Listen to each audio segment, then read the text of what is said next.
My daughter's friend stole her expensive pants, not sure how to handle the situation. We have been family friends with the Smiths for about 4 years now. Over this time, we've developed a strong bond with them, largely because our kids are at similar ages and share many common interests. This alignment has made our get-togethers particularly enjoyable, fostering a sense of comfort and trust between our families. The Smiths are genuinely wonderful people, and we deeply value the relationship we've built with them. Among their children is their daughter, whom we'll call Carol, and she is the same age as our daughter Laura. Both girls are 12 years old and have formed a close friendship over the years. Carol has become Laura's best friend, and their time together is always filled with laughter and shared experiences. Laura, our daughter, has a naturally shy personality, but she's the kind of child who blossoms when she's around someone she feels comfortable with. Her reserved nature often gives way to a vibrant, joyful side when she's with Carol, who has become a trusted and cherished companion. Laura also possesses a distinctively organized and meticulous character. She's exceptionally tidy, always knowing precisely where all her belongings are. It's a rare occurrence for her to misplace anything, and she takes great pride in maintaining order in her personal space. A few weeks ago, we invited Carol over to our house to spend some time with Laura and enjoy swimming in our pool. Before heading out to the pool, the girls spent some time in Laura's room as they often do. While in the room, Carol began casually looking through Laura's dresser, seemingly browsing through her belongings. This behavior struck Laura as a little unusual and made her feel somewhat uncomfortable, but she decided not to dwell on it too much. At one point during this browsing, Carol noticed a pair of lululemon pants that Laura had recently received. She commented, "Wow, these are nice lululemon pants." Laura had gotten these pants about a week earlier as a combined birthday and back-to-school gift. The pants were quite special to her, not only because they were a thoughtful gift but also because they were of high quality and fairly expensive, costing about $100. Laura had been very excited about receiving them and had taken great care to keep them in pristine condition. The two girls chatted briefly about the pants, with Laura expressing her enthusiasm for them. After their conversation, Carol placed the pants back where she had found them, and the matter seemed to pass without further incident. Following their time in Laura's room, the girls went outside to enjoy a swim in the pool. They spent a good amount of time swimming and having fun before coming back inside to change.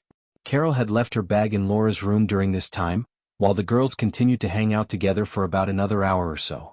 When it was time for Carol to leave, she went back to Laura's room to retrieve her bag before saying her goodbyes and heading home. The next morning, as Laura was getting ready for school, she became visibly upset and started to panic because she couldn't find her lululemon pants. She searched through every drawer in her room, carefully looking in places where she might have accidentally placed them. She even checked her sister's drawers, though her sister typically respected her belongings and wouldn't have taken them. Laura then moved on to the dirty clothes hamper in the laundry room, methodically going through each item of clothing, hoping that the pants had somehow ended up there by mistake. Despite her thorough search and the time spent looking everywhere she could think of, the pants were nowhere to be found. Laura was completely flustered and frustrated because losing something so meaningful and special to her was entirely out of character. She had always been diligent about keeping track of her belongings, particularly those she cherished. At this point, my wife and I became involved, trying to help Laura piece together what could have happened to the pants. We didn't want to jump to conclusions or make any assumptions, but the situation was perplexing. In a somewhat related conversation, Laura mentioned that Carol had recently been seen wearing another friend's Crocs, which she had openly admitted to borrowing. This detail, while minor, seemed a little unusual and planted a small seed of doubt in our minds. However, given the long-standing trust we had with the Smith family, we wanted to give them the benefit of the doubt and approach the matter delicately. After discussing how to handle the situation, my wife decided to call Carol's mom to address the issue gently. The goal was to frame the conversation in a way that didn't come across as accusatory but rather as a simple inquiry, leaving room for the possibility that there had been an innocent mix-up. During the call, my wife asked if Carol might have accidentally picked up Laura's pants while she was gathering her things that day.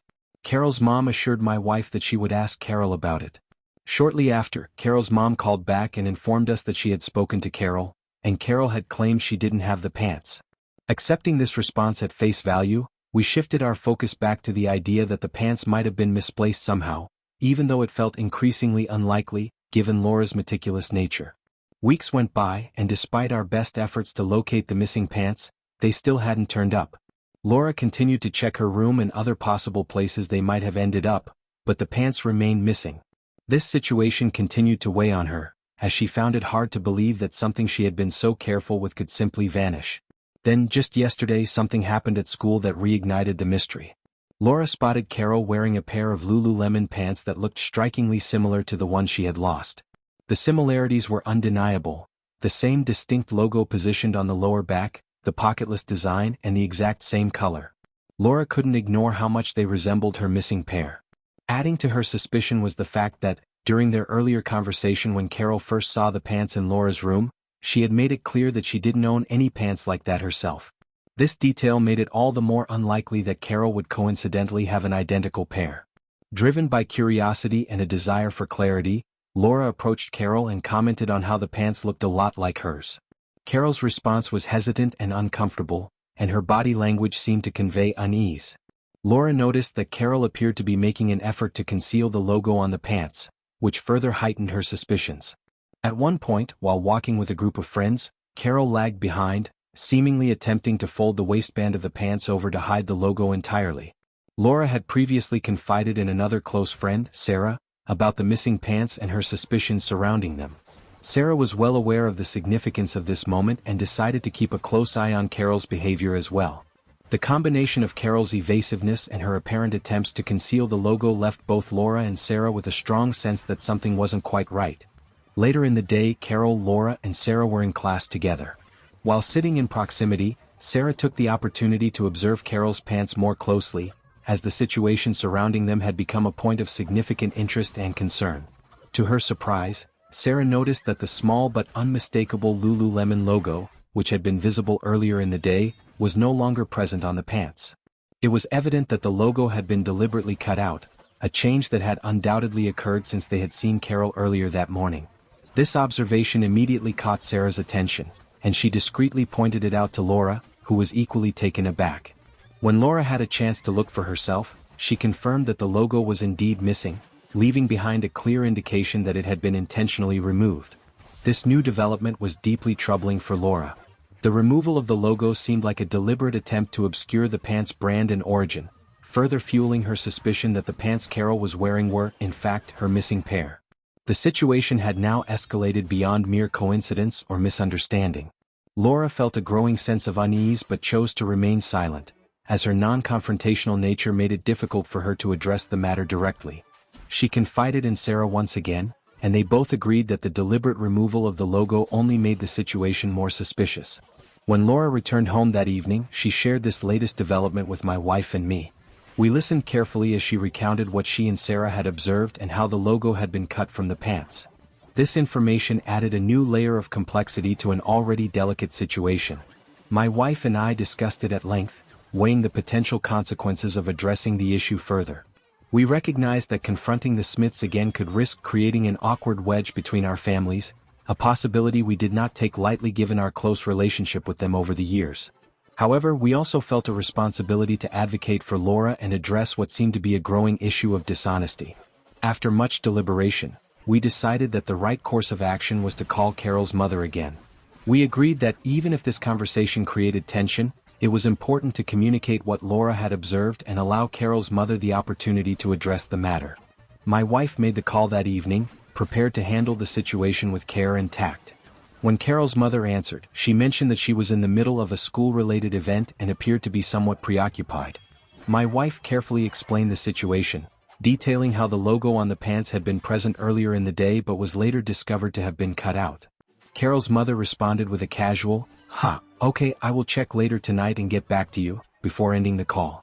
The tone of her response seemed more nonchalant than we had anticipated, leaving us uncertain about how seriously she was taking the matter. The next day at school, Laura observed that Carol's behavior remained unchanged.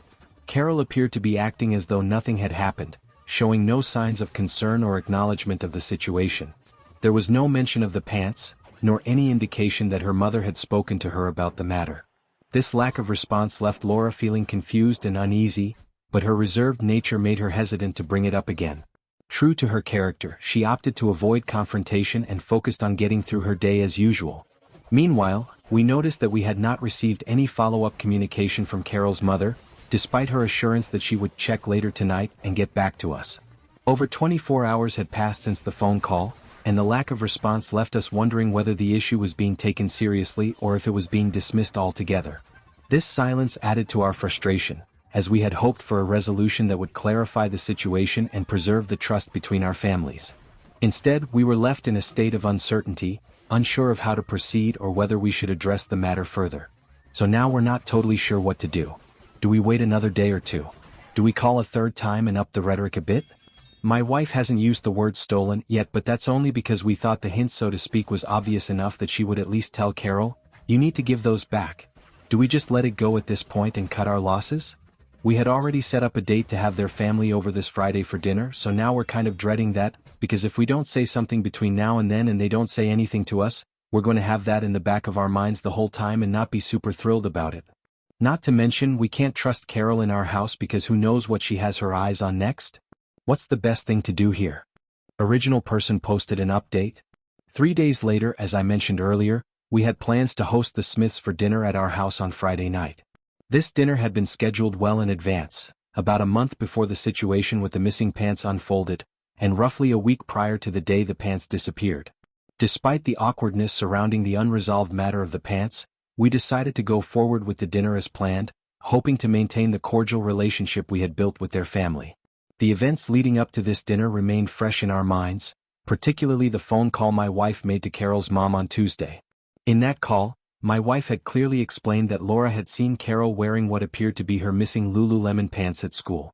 Laura was absolutely certain they were her pants, especially after noticing that the logo had been cut out. Side note: initially, we thought the logo had only been removed from the waistband area to make it less identifiable. However, we later learned that the logo had also been cut from the calf portion of the pants, which left a conspicuous hole. The hole was so noticeable that it revealed part of Carol's leg through it. There was no room for doubt. Laura had not made a mistake in identifying what she saw.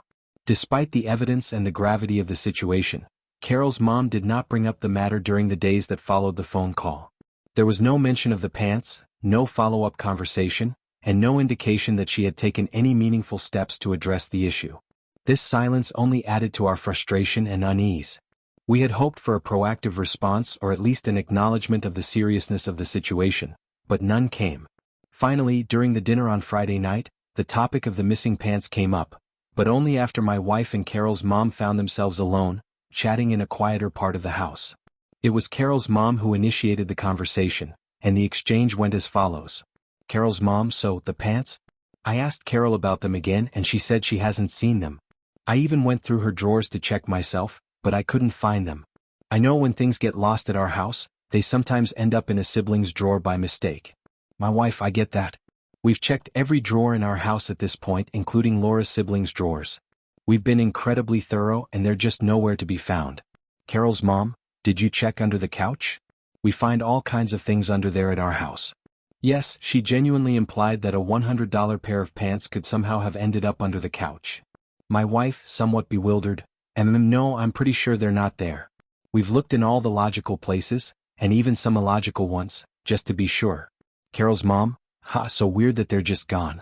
The exchange left my wife baffled and increasingly frustrated. It was clear that Carol's mom was either unwilling or unable to confront the situation directly.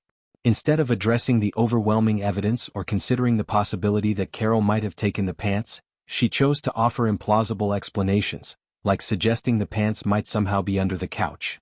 The casual tone and lack of urgency in her responses gave the impression that she wasn't taking the matter seriously or simply wanted to avoid the discomfort of acknowledging what had likely occurred. By the end of the night, the issue remained unresolved. The conversation had done little to move things forward or provide any clarity. Instead, it reinforced our growing suspicion that Carol's mom was choosing to sidestep the situation rather than address it head-on. The conversation between my wife and Carol's mom was actually a bit more drawn out than what I've summarized earlier, but the essence of the exchange remained the same. During their discussion, Carol's mom continued to offer explanations that seemed dismissive, as though she was trying to minimize the seriousness of the situation or avoid confronting the uncomfortable truth. My wife, on the other hand, found herself trying to process everything in real time, which was no easy task. Navigating such a delicate and frustrating situation is challenging enough, but doing so while hosting the entire Smith family for dinner, with everyone seemingly having a good time, added an extra layer of complexity. My wife didn't want to create a scene or make the evening awkward for everyone else, so she decided to drop the conversation at that point and move on, at least for the time being. Later that night, after the Smiths had left, my wife and I sat down together and talked at length about everything that had transpired. The discussion went on for quite a while as we worked through our thoughts, feelings, and frustrations. We revisited every aspect of the situation, from the initial disappearance of the pants to Carol's suspicious behavior at school and the unsatisfying conversation with Carol's mom. By the end of the night, we had come to several key conclusions that we felt were necessary to address the situation moving forward. Here is a summary of the decisions we reached. 1. Carol's mom is not taking this matter seriously enough. It became abundantly clear to us that Carol's mom either didn't fully grasp the gravity of the situation or was deliberately downplaying it. This wasn't just about a missing pair of $100 Lululemon pants. Though that was certainly frustrating in itself, it was also about the larger issue of Carol's behavior. From all the evidence we had gathered, it was clear that Carol had not only taken something that didn't belong to her but had also lied about it repeatedly. The fact that her mother seemed unwilling to confront this truth or hold her daughter accountable was deeply disappointing and concerning. 2. There is a lack of respect for others' property. Both Carol and her mother demonstrated a troubling disregard for the property of others. Carol's actions, coupled with her mother's dismissive attitude, sent a message that they didn't value the effort and thought that had gone into Laura's receiving those pants as a gift. This lack of respect made it difficult for us to envision continuing to maintain the same level of trust and camaraderie with their family. 3. Carol will no longer be invited to our house. After much deliberation, we decided that Carol would no longer be welcome in our home. Her actions had broken the trust that we once had, and we felt it was necessary to establish boundaries to protect our family from further disrespect. Unfortunately, this decision also meant that the Smith family as a whole could not come over together anymore, as Carol would naturally be included in such visits. While this was not an easy decision to make, we believed it was the right one. For the future of our relationship with the Smiths is uncertain. While we haven't completely ruled out maintaining some form of relationship with the Smiths, we are leaning toward distancing ourselves from them. This decision is complicated by the fact that their son is in our son's class, and we've had no issues with him whatsoever. We genuinely like their son and have enjoyed having him over in the past. However, it will be challenging to host him without the incident involving Carol lingering in the back of our minds. For now, we've decided to take some time to reflect on this aspect of the situation before making any final decisions. 5. We are choosing to close this chapter for now. Ultimately, we have decided to call this case closed, at least for the time being. While we understand that some might argue for pursuing justice or pushing the matter further, we simply don't have the energy or desire to escalate the situation any more than we already have. My wife, in particular, has invested significant effort into trying to address the issue, and the prospect of creating additional bad blood or irreparably damaging the relationship with the Smiths is not something we are eager to take on. We fully recognize that some people might disagree with our decision to let the matter rest. There are probably those who would insist that we confront Carol's mom more directly or even escalate the situation to force some kind of resolution. And perhaps they're right. Maybe the best course of action would be to dig deeper, hold Carol accountable, and risk being cut out of their lives entirely. But for us, considering the emotional toll this has already taken and the potential for further conflict, we've decided to step back and move forward without pursuing the issue any further. For now, our priority is to protect our peace and maintain as much normalcy as possible for our family. We also had a heartfelt and extensive conversation with our daughter Laura about the entire situation. It was important to us that she fully understood the implications of what had happened and how it might affect her relationship with Carol moving forward. We explained to Laura that while she didn't have to completely cut Carol out of her life, it was crucial for her to approach the friendship with a new level of caution. We emphasized that, given what had transpired, she should assume that Carol might steal from her again if given the opportunity. This mistrust, we pointed out, could inevitably become a significant barrier to maintaining their friendship in the same way as before. Laura was incredibly understanding and receptive to this perspective. She agreed with us but expressed that she wasn't ready to cut Carol out of her life entirely. She mentioned that they share a lunch group with 4 to 5 other friends at school, and distancing herself from Carol would create unnecessary drama and awkwardness within the group. We respected her decision and reassured her that our priority was to support her while ensuring she protected herself emotionally and practically. To help lift Laura's spirits after such a challenging and disheartening week, we decided to take her shopping at Lululemon over the weekend. We bought her the same pair of pants that had gone missing, and the experience turned into a small moment of healing. When we explained the backstory to the clerk at the store, the look on her face was one of sheer disbelief and empathetic rage.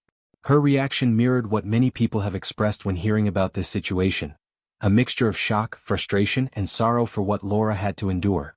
It was a reminder that this kind of behavior isn't normal or acceptable, and it validated our decision to take steps to protect Laura while trying to move on from the ordeal.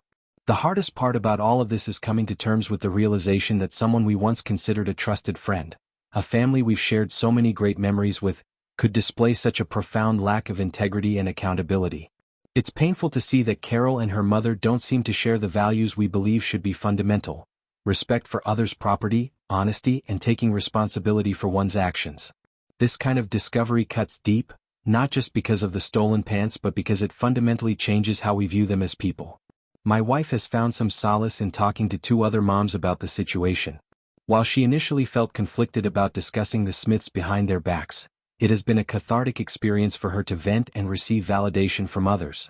Both moms were completely appalled by the story and reassured my wife that our feelings and actions were entirely justified. Their support has helped us feel less isolated in dealing with this issue and provided some much-needed perspective during a very emotional time. After these conversations and a week of processing, we've reached a point where we feel more at peace with the situation. It's still incredibly disappointing, but we're choosing to let it go and focus on the positives, like the open communication we've had as a family and the steps we've taken to support Laura through this. While it's been a tough lesson for all of us, we're hopeful that it will help Laura build resilience and learn to navigate complicated relationships with wisdom and care. For now, we're prioritizing our family's well-being and moving forward, leaving the Smiths and their unresolved issues to their own conscience. I appreciate the huge amount of input I got on my last post. I wish I could have responded to more of you, but the post was locked before I could, presumably due to popularity. She edited this post. My post got locked because my post broke a rule, but I fixed it and mods haven't helped me out. Anyway, thanks again everyone for all your thoughts. And no, the pants weren't under the couch. I can imagine the rage I'd feel if that had been the case though. Let's read some comments. First comment was, "You know what happened. Your daughter knows what happened. However, unless you can prove it or Carol confesses, you are not likely to get them or the replacement cost back. And would you want them back if she's cut the logo out and damaged the pants? So, moving forward, Carol is no longer welcome in your home. This might mean meeting your friends elsewhere, but most likely this is going to harm that friendship. Even if Carol and her mom swear up and down she didn't steal the pants, you know she did. It is a good lesson for Laura that she doesn't have to put up with abuse from friends." She replied to the first comment. "Thanks so much for sharing your thoughts on this. I think you're absolutely right. There's no way around the fact that this incident has likely altered our ability to trust Carol, and by extension our dynamic with her family. While we can remain civil and perhaps still meet in neutral places, I cannot, in good conscience, allow Carol back into our home after this. If she's willing to go to such lengths, including damaging the pants by cutting out the logo, it's clear that our trust has been broken, and we have to protect our home environment and set boundaries. We're taking this as an opportunity to teach our daughter an important life lesson about trust, boundaries, and the kind of behavior she should expect from her friends. It's heartbreaking that she has to learn this so early, but maybe it's better she sees this now and understands that she doesn't need to tolerate mistreatment from anyone, even people she considers close friends. These experiences, though painful, can help her develop a stronger sense of self-respect and awareness of red flags in relationships. At the same time, it's incredibly disappointing and hurtful. We never wanted something like this to come between friendships, whether for us as parents or for our daughter and her friends, but sometimes situations arise where our priorities shift toward teaching and protecting our children. We'll move forward cautiously and respectfully, but with the understanding that some lines simply cannot be crossed." Second comment was, "Wow, this is tough. I'd call today or have your wife call if she's more comfortable and say, 'Hey, did you have a chance to talk to Carol yet?'